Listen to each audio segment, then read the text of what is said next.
पहला, वो सदैव परहित में ही रत होता है, स्वसुख वांछा उसमें नहीं होती, उसका मन और इंद्रियां उसके अधीन होती। जिसका मन अधीन नहीं है वो महाठग है। ये हम महापुरुषों के वचन बोल रहे हैं।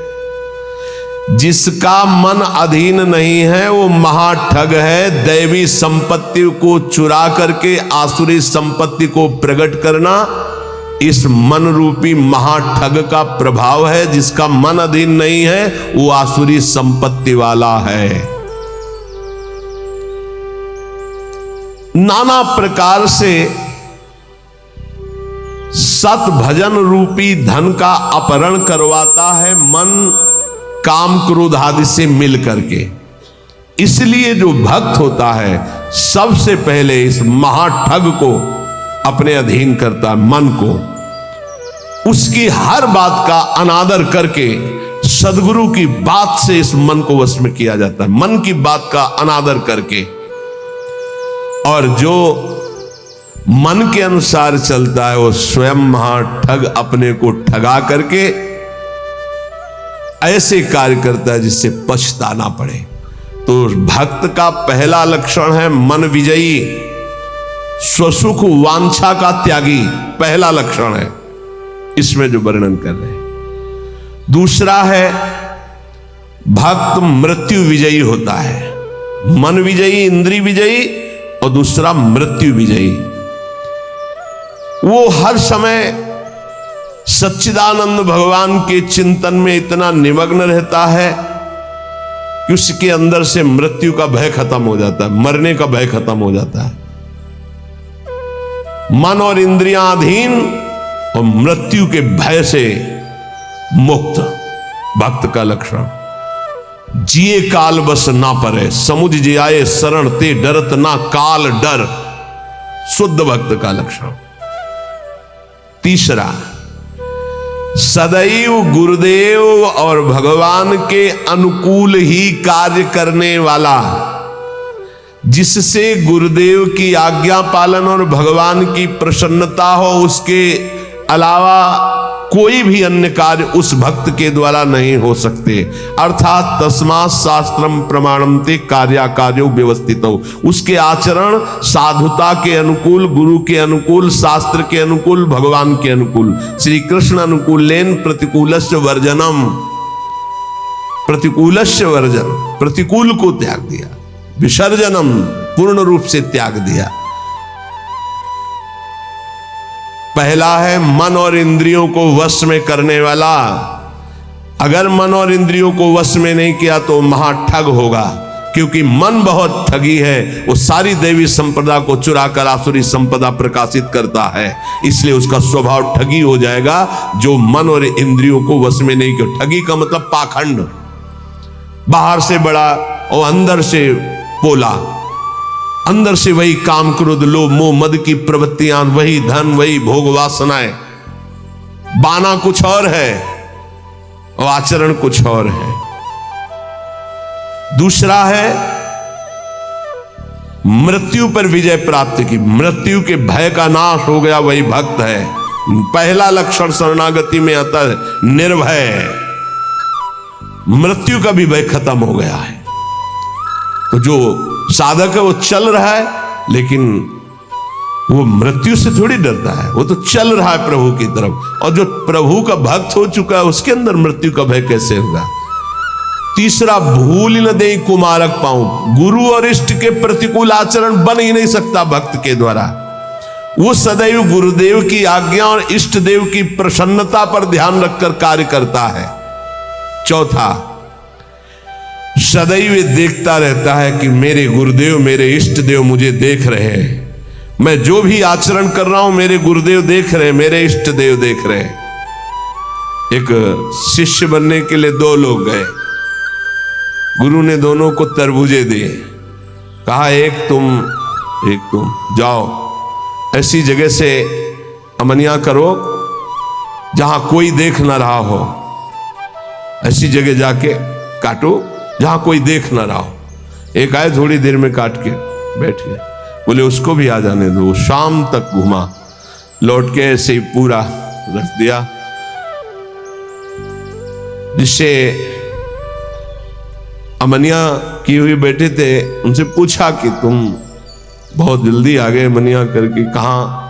बोले प्रभु एक ऐसे एकांत स्थल में गया, आसपास देखा कोई नहीं था, चिड़िया भी नहीं थी, वहां से काट के ले आए। अच्छा, आप क्यों नहीं शाम तक घूमते रहे? बोले प्रभु मुझे कोई ऐसा स्थान नहीं दिखाई दिया जहां आप न हो। आपने कहा था कोई न हो, तो मुझे कोई ऐसा स्थान नहीं दिखाई दिया, क्योंकि अखंड मंडलाकारम व्याप्तम येन चराचरम, आप चराचर में व्याप्त मेरे गुरुदेव हैं, मेरे गुरुदेव देख रहे हैं। इसलिए आपने कहा था कोई न देख रहा हो, तो प्रभु हर समय आप मुझे दिखाई दे रहे थे, इसलिए मैं नहीं काट। जो काट लिए थे उनसे कहा तुम तरबूज पाओ और निकल लो, तुम्हारी दीक्षा नहीं होगी। और जो नहीं काटे थे उनसे कहा तुम दीक्षा के अधिकारी हो। ये चौथा, जो हर समय ये देख रहा है कि मेरे गुरुदेव मुझे देख रहे हैं, मेरे इष्ट देव मुझे देख रहे हैं, मैं जो भी आचरण कर रहा हूं मेरे गुरुदेव देख रहे हैं। पांचवा, ये भक्त का लक्षण, अपने परिवार से तनिक भी मोह ना होना। भगवत, चाहे गृहस्थ हो चाहे विरक्त, भगवत भाव होना, मोह ना होना। मोह गए बिनु राम पद होई न दृढ़ अनुराग। भगवान की ही तरफ हर वृत्ति, सब में भगवत भाव, मोह किसी से नहीं। और छठवां, महान दुख विपत्ति को आदर पूर्वक मुस्कुरा कर सहना। समझ में आ रहा? ये हैं भक्त के लक्षण। महान दुख, जो गुरु भक्त होता है उसमें दया, नम्रता, साधुओं से प्रेम, दंभ शून्यता, असंगता, निष्कामता, तीव्र वैराग्य, शांति, एकांतवास, केवल भगवान से संबंध, ये 10 बातें जागृत हो जाती हैं जो ये गुरु की शरणागति लेकर के आराधना करता है। सज्जन, साधुजन, भक्तजन उसे ही कहते हैं जो किसी भी माता बहन में काम भाव न देखे, जो किसी से धन लेने की चाह न करे, जो दूसरे के दुख को देखकर स्वयं दुखी हो जाए, और जो हर समय ईश्वर को अपने सामने रखता है, उसे कहते हैं साधु। उसे साधु कहते हैं, चाहे वो गृहस्थ हो चाहे विरक्त हो। फिर किसी भी स्त्री की तरफ काम भाव न करना, दूसरे के धन लेने की भावना का त्याग करना, दूसरे को दुखी देखकर स्वयं दुखी हो जाना, और हर समय ईश्वर के सानिध्य का अनुभव करना। सर्वत्र भगवान है तो यहां भी भगवान है, सबके भगवान है तो मेरे भी भगवान है, सब समय भगवान है तो इस समय भी भगवान है, सबको देख रहे हैं तो मेरे को भी देख रहे हैं। श्री भगवान का अखंड स्मरण, सब में समता का व्यवहार, संतों में विशेष भाव, नम्रता, और प्राणी मात्र में भगवत भाव, ये स्वाभाविक भक्त के अंदर आने लगते हैं। जो विषयों का संग्रह, भोगों का चिंतन, दूसरे शरीरों का आकर्षण भोग वासना से, और रुपया पैसा की प्रियता, वो महामूर्ख है, वो भगवान का भक्त नहीं हो सकता। महामूर्ख इसलिए कि मूर्ख उसे कहते हैं जो कबाड़ बटोरता है, बुद्धिमान उसे कहते हैं जो कीमती वस्तु लेता है। कीमती वस्तु हरि नाम है, भगवान को छोड़कर कबाड़ बटोर रहा है। भेष बहुत अच्छे व्यापारी का है और कबाड़ बटोर रहा है। भेषधारी हरि के उर साले, भगवत ऋषि जी ने कहा। जब तुम्हारे सामने धर्म और भजन की बात आवे तो उसे कल के लिए मत टालिए, तुरंत उसे स्वीकार कीजिए। और जब पाप की बात आवे तो तुरंत कल के लिए टाल दीजिए, उसको लंबा टाल दीजिए। शायद अभी बुद्धि ठीक नहीं है, उसको लंबा टाल दीजिए। लेकिन धर्म और भजन और सेवा की बात जब आवे तो उसे कल के लिए मत टालिए, अभी काल करे सो आज कर, आज करे सो आप पल की में परले होएगी, बहुर करेगो कब। भोजन की चिंता का तनिक भी भाव भक्त के हृदय में नहीं होता, भोजन कहां मिलेगा। दूसरा, अर्थ की व्यवस्था से जीवन यापन करने का स्वभाव भक्त का नहीं होता। तीसरा, भयानक रोग आने पर मस्ती में कोई फर्क ना पड़े। चौथा, कोई भी संग ना दे तो भी असंग भाव में नित्य मगन रहे। ये भक्तों के लक्षण वर्णन हो रहे हैं। भोजन की चिंता का त्याग, धन की व्यवस्था से जीने की भावना का त्याग, भारी रोग की स्थिति में मस्ती में कोई फर्क ना आवे भक्त का लक्षण, और किसी के भी संग में उसकी कोई रुचि नहीं, असंगता का उसको सुख है।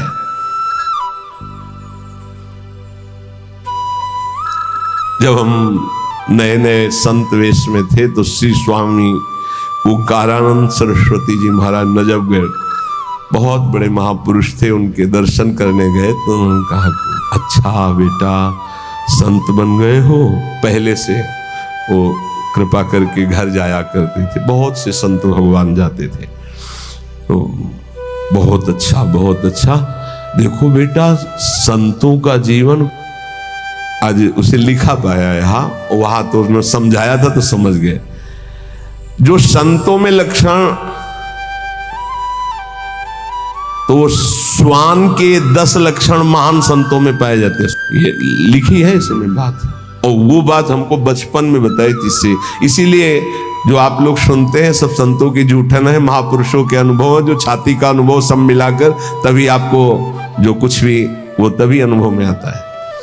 उन्होंने उनके श्रीमुख से, जो ये तो अभी तो बताएंगे, उनके श्रीमुख से कि बेटा, बोले पहला लक्षण, एक बार मैं भिक्षा मांगने गया तो जिसके दरवाजे पे गया तो उसने कहा रुको, रुक गए। क्यों रुके? चल भाग यहां से। मैं चल दिया।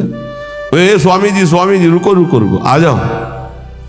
फिर गए, बोले 7 बार बेटा उसने दबकाया, 7 बार भगाया, 7 बार मैं वापस गया, 8वीं बार उसने भिक्षा दी। ठीक बोले, कुत्ते का ऐसा ही स्वभाव होता है, ऐसे करके रोटी डालो, डंडा मारो, फिर चल, फिर कुछ करो, फिर आ जाएगा। उसको माना अपमान का किंचन मात्र ध्यान नहीं रहता। ऐसे ही महान संतों का स्वभाव होता है। एक स्वभाव कि आप ऐसे करो, फिर तो एक बार देखेगा, फिर लौट के आएगा, फिर आप डंडा हुआ, फिर दबका दो, फिर वो जय बार करोगे तय बार वापस। उसे माना अपमान का बोध नहीं होता। श्वान के ये 10 लक्षण महान संतों में पाए जाते हैं। वो अपनी भूख मिटाने के लिए माना अपमान का ध्यान नहीं करता भिक्षान्न के द्वारा। इसमें केवल इतना संकेत विस्तृत से उन्होंने बताया था। दूसरा,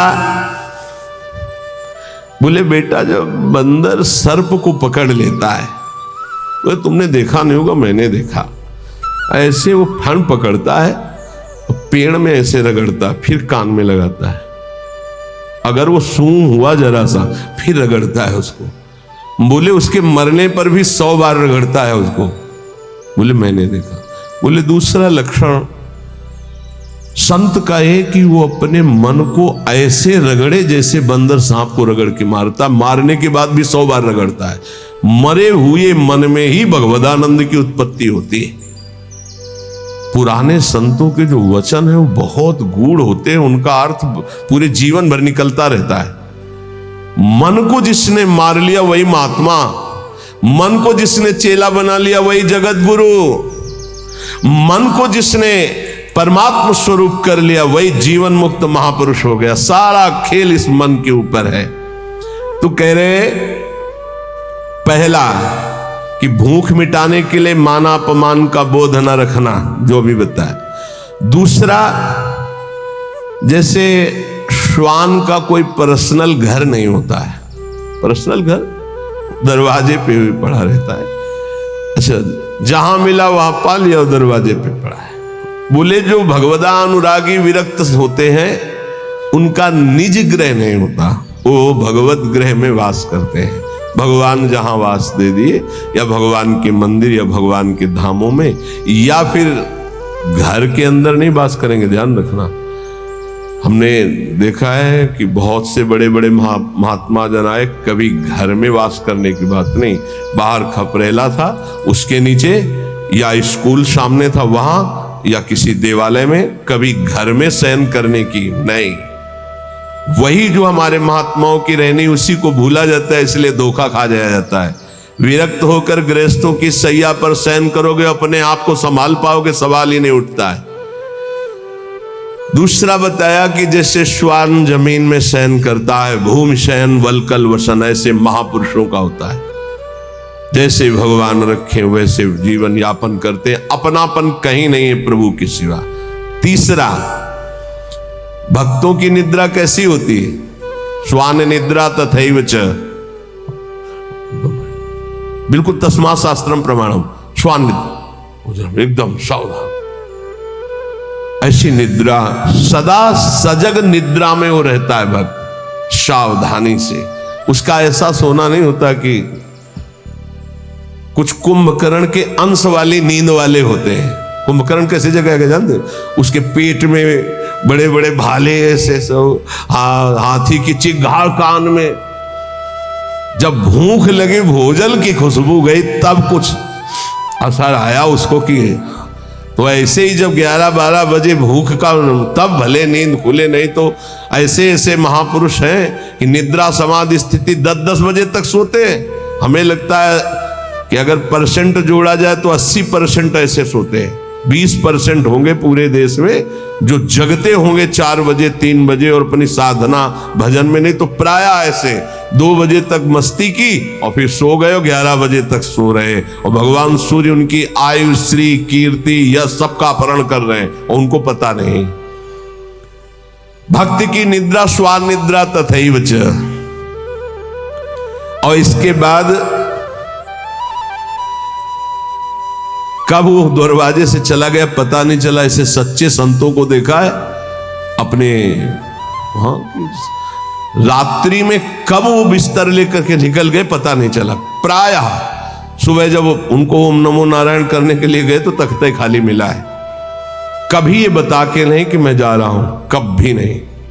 कहां जा रहा हूं, कभी नहीं। आए और गए, जब उनको जाना उठे चल दिए, जैसे श्वान कब चला गया, क्योंकि उनका कहीं आसक्ति नहीं, कहीं अपनापन नहीं। पांचवा,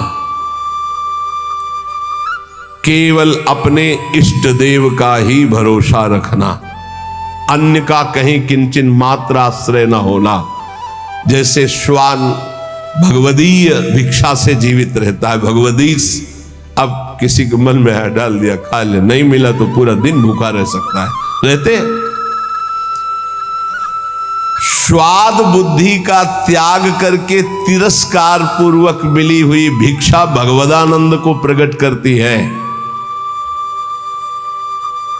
कौन ऐसी भिक्षा पाना चाहेगा? वही जिसको भगवान चाहिए। स्वाद रहित तिरस्कार पूर्वक, कैसे कुत्ते को रोटी दी जाती है, ऐसे फेंक दी जाती है ना, या ऐसे जमीन में डाल दी जाती है। तिरस्कार पूर्वक स्वाद रहित अन्न भगवदानंद की उत्पत्ति करता है और दीनता का प्रकाश करता है। अगर कोई अपमानित करे और बार बार अपमानित करे तो भी उसके हृदय में उसके प्रति द्वेष ना होने पावे, ये श्वान वृत्ति से लिया गया। जब अवगुणी लोग तपस्वियों को, साधुओं को निंदा या अपमान या पिटाई करते हैं तो उनकी ओर पलट कर रोष भरी दृष्टि से कभी ना देखना। बहुत मारा तो रोते हुए चल दिया, बस लौट कर नहीं देखा। जैसे ये लक्षण संतों में पाए, और ये हमने स्पष्ट देखा। आपको ये तो लक्षण आज बता रहे हैं, तो कई बार बताया कि रास में हरगोविंद स्वामी के पांडाल में, यही फोगला के आगे बना हुआ है, संयोग वशात हम भी पीछे खड़े दर्शन कर, तो दिगंबर भगवदाकार स्वरूप रास ऐसे देख रहे थे, बड़ा ही हष्ट पुष्ट एकदम, और त्वचा एकदम वो तपस्वी अलग ही दिखाई दे रहा। पता नहीं क्या भगवान की लीला, एक पीछे से बूट पहने मारा एक लात ऐसे, वो आगे बस रास बिहारी को नेत्रों से ऐसे किया, मुड़ गए।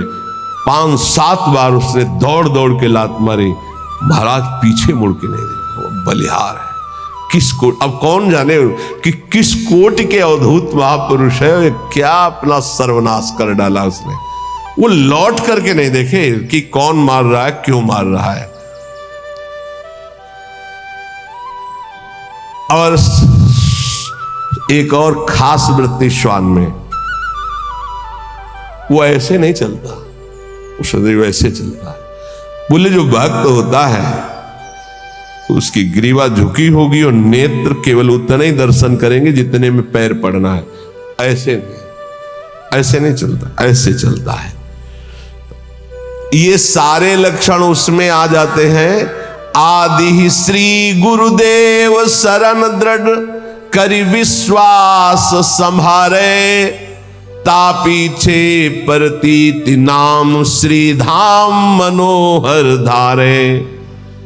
सबसे पहले जो गुरुदेव की शरण होकर उनकी आज्ञा पर चल पड़ा, और विश्वास जो गुरुदेव ने नाम दिया, मंत्र दिया उस पर, तो गद गद बानी पुलक तन नैन नीर मन पीर, नाम रटत ऐसी दशा होत मिलत यदुबीर।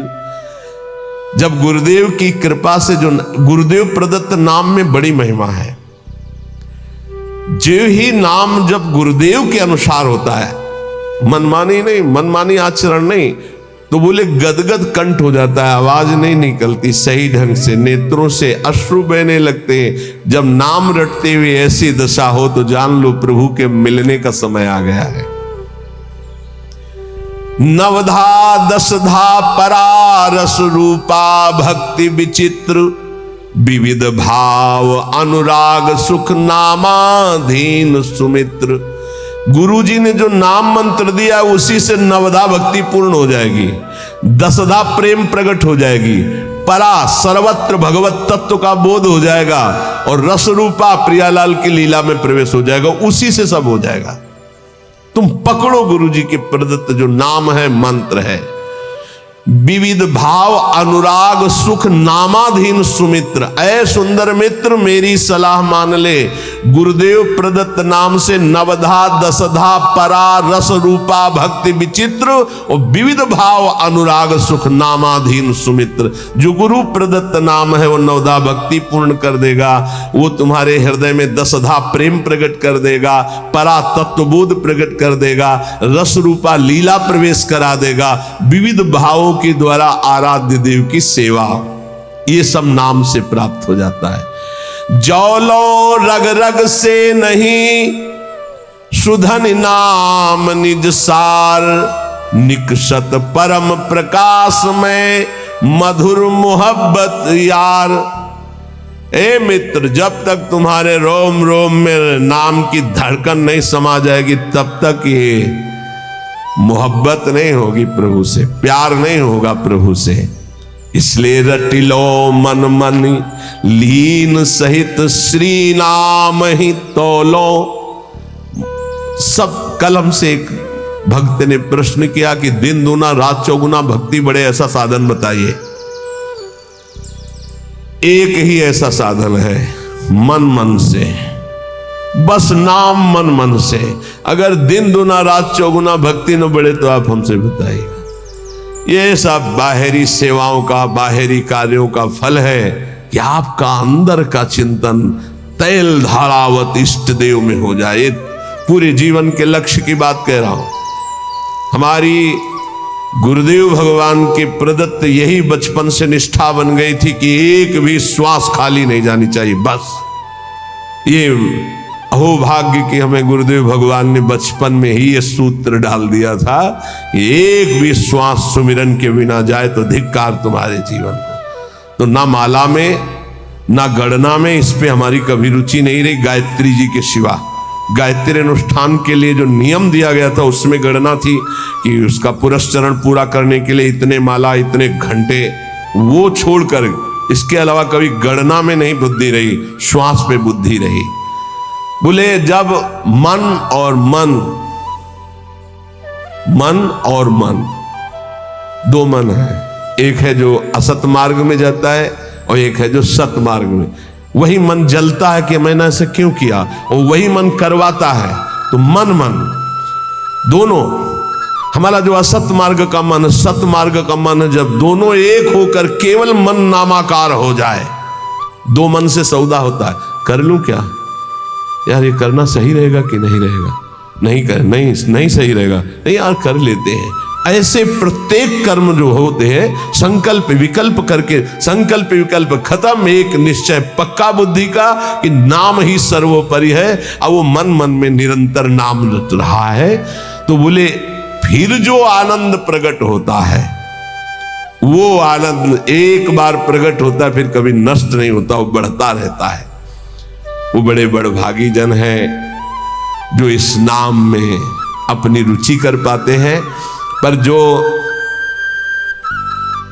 अशुद्ध भोजन पाते हैं, चोरी करते हैं, मस्खरी करते हैं और पर नारी पर शरीर स्पर्श करते हैं काम भोग के लिए, और वो चाहते हैं कि हम भजन कर ले या भक्त रूप रख के निर्वाह कर ले, तो बोले वो पाखंड है, वो दंभ है, नहीं भजन नहीं। फिर देख लीजिए, जो अच्छा भोजन करना चाहते, जो हंसी मस्खरी मजाक में समय व्यतीत करते हैं, जो पराई नारी पराए तन को काम भाव से स्पर्श करते हैं और चाहते हैं कि मैं दीदार करूं प्रभु का, भजन करूं प्रभु का, भक्त वेश धारण, बोले दम है, वो पाखंड है। इसलिए इन बातों का सुधार हमारे जीवन में रहे। जवान का चटोरापन छोड़ दिया जाए। बहुत खा लिया यार, कितना खाओगे, आज ये कल वो कल वो। तुम्हारी इच्छा नहीं होनी चाहिए, इच्छा रहित भोजन करो। देखो ये बात बैठा लीजिए, बहुत जरूरी है। इच्छा रहित, इच्छा क्या है तुमसे खुद पूछा जाए तो तुम्हारे हृदय में ढूंढने पर इच्छा ना निकले आज क्या बनना चाहिए, तो आपके हृदय में ही नहीं आना चाहिए कि क्या बनना चाहिए, ये नहीं होना चाहिए। तो ये चटूरापन गया, मस्खरी हंसी मजाक है। नारायण हरि भजन में पांचों सुहात विषय भोग, निद्रा, हंसी, जगत प्रीति, बहुबात।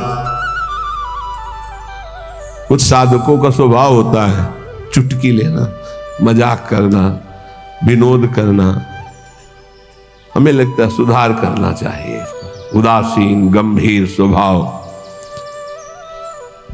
किसी भी शरीर को काम भाव से स्पर्श न करे। देखो अलग अलग होता है, वो अंदर का भाव होता है। बच्चों को, बच्चियों को या किसी भी शरीर को अगर आपको शुद्ध भजन में चलना है तो एक, फिर हम वहीं आ गए मोबाइल में।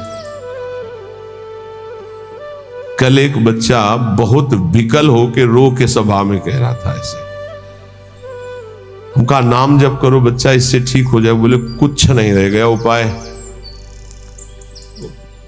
गुस्सा आ रहा है फिर तुम्हारे ऊपर, बताएं तुम्हें क्यों उपाय नहीं रह गया? तुम गंदी बातें देखते हो ना मोबाइल में?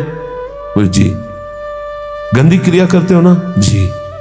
अगर आप, यहां तो शास्त्र में लिखा है स्पर्श मत कीजिए काम भाव से किसी भी शरीर को, चाहे पुरुष शरीर हो, चाहे स्त्री शरीर, चाहे बच्चा, किसी को भी। वैसे तो ऐसे क्यों स्पर्श करो किसी को? पर अगर कभी तो किसी को उठाने के लिए, गिराने के लिए क्यों स्पर्श करो काम भाव ऐसे? अगर आप मोबाइल रखते हो तो भैया बचना, बहुत खतरनाक है और बहुत अच्छा है। दोनों बात। अच्छा है कि सत्संग सुन के आप सुधार कर सकते हो। बुरा इतना है कि सबसे ज्यादा खतरनाक ये है, नवीन अवस्था में जिस प्रपंच से बचने के लिए हम एकांत सेवन करते हैं, उसी एकांत में सिटकिनी बंद करके ये मोबाइल से जो आजकल देखने का गलत, ये बहुत बड़ा संस्कारहीनता पैदा करता है। ए भाई, अगर आपको कोई ज्यादा आवश्यक हो तो इतना बड़ा मोबाइल नहीं आता हो 2000 वाला, वो रखो, उसमें वो शीशा नहीं होता वो देखने वाला, जिसमें वो आप चित्र वित्र देख सके। हमें लगता है साधुकों के लिए बढ़िया है। और सुनने के लिए वो ऐसे इतने इतने आते हैं गोले गोले से, उनमें ऐसे चिप लगा दो, अपना बोलते रहेंगे सत्संग। 350 घंटे का सत्संग कितना सुनोगे? 1 घंटे के सत्संग में भगवत प्राप्ति हो जाएगी अगर आचरण में उतार ले तो। उसको रखना जरूरी है। इतने इतने बड़े, अब बच्चे ज्यादा पसंद करते हैं उसको, नौजवान ज्यादा पसंद करते हैं। क्यों? थोड़ा उसमें इज्जत भी बनती है ना, वो बड़ा वाला। हमें लगता है बच्चों भाई हाथ जोड़ के प्रार्थना करते हैं, इस मोबाइल से बड़ा सद्गुण भी है और इससे बड़ा दुर्गुण, और ये दुर्गुण आ गया तो ब्रह्मा भी नहीं बचा सकते, क्योंकि रचा ही उन्होंने कलयुग में इसीलिए कि जल्दी कलयुग में भगवत प्राप्ति हो जाती है। तो उन्होंने विचार किया, जैसे जिस समय सृष्टि रची तो सनक सनंदन सनातन सनत कुमार प्रकट होते ही बोले बेटा सृष्टि कार्य, बोले हरि शरणम, लंगोटी भी नहीं लगाई, दिगंबरे निकल पड़े। ब्रह्मा जी ने दूसरी सृष्टि प्रकट की, मरीचादि ऋषि बोले पिताजी आज्ञा कीजिए, बोले सृष्टि रचना, बोले संभव नहीं, भजन। ब्रह्मा जी ने कहा कुछ और विचार करना पड़ेगा। तब अपने बाएं अंग से सत रूपा जी और दाहिने अंग से मनु जी, वहीं से परस्पर आकर्षण स्त्री पुरुष का, फिर जो तो ये रचना ऐसी रची है शरीरों की कि भजन में रुचि ना होकर सृष्टि की तरफ हमारी रुचि जाए। तो प्रार्थना है यदि थोड़ा भी सतमार्ग में चलने की इच्छा हो, तो गृहस्थ हो या विरक्त हो, नौजवान हो या बूढ़े हो, ये जो इसमें लिखी है बात, इसको बचाने के लिए बहुत जरूरी है। इतना शासन अपने ऊपर कर लो, या तो कि मोबाइल से गलत चीज नहीं देखोगे। देखो जितने लोग यहां बैठे हो, हमें लगता है नहीं देखते होगे, और अगर कोई भूल से देखता हो तो आज कसम खाओ कि कभी गंदी बात मोबाइल से नहीं देखेंगे। जिनके कान में सत्संग पड़े बाहर भी, तो मान लो कि तुम वृंदावन में बैठे हो, कसम खा रहे हो वृंदावन में कि आज से मैं मोबाइल से गंदी बात नहीं देखूंगा। हो गई बात। सब कोई जो नहीं, वैसे हमें 100% विश्वास है कि यहां जो बैठे काय को देखेंगे, लेकिन कुछ % ऐसा हो सकता है। आज से कसम है जितने यहां बैठे हैं, जो नहीं देखते हैं उनको राधे राधे प्रणाम, बढ़िया बात है, आप बहुत अच्छे हो। और जो देखते हैं, श्री जी जानती हैं, आज से कसम है उनको जो आज से गंदी बात देखें। जो बाहर सुने या तो सुने ना, यहीं से बंद कर देना, स्विच ऑफ कर देना अगर तुम्हारे कान में शब्द पड़े, और अगर सुन लिया पूरा तो तुम्हें भी कसम है तुम गंदी बात नहीं देखोगे मोबाइल में, जहां तक बाहर चली जाए बात। क्योंकि बहुत हमारे नवीन पीढ़ी को नाश करने के लिए ब्रह्मा जी के द्वारा ऐसी बुद्धि दे दी गई कि ऐसा यंत्र रचा गया। और बहुत धन्यवाद है मोबाइल रचना को कि विदेश में भी बैठे हुए वृंदावन में क्या सत्संग हो रहा है वो सुन रहे। तो जड़ चेतन गुण दोष में विश्व कीन करतार, संत हंस गुण गाहे पे परिहरिवार विकार।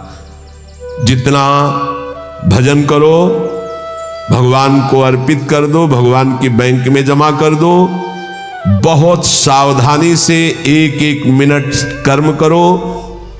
संसार का सब कार्य करते हुए, अहरनिश नाम जप करते हुए दूसरों के सुख का ख्याल रखो, अपने सुख का ख्याल छोड़ दो। आलस्य, प्रमाद ये बहुत बड़े शत्रु हैं मानव जीवन के। किसी काम में आलस्य मत करो। ना करने योग्य कार्य को बहुत लंबा टालो, करने योग्य कार्य को तत्काल करो। जब तक तुम्हारे ऊपर भयानक रोग और दुख नहीं आ जाता, तब तक मृत्यु से बचने का उपाय कर लो, नाम जप।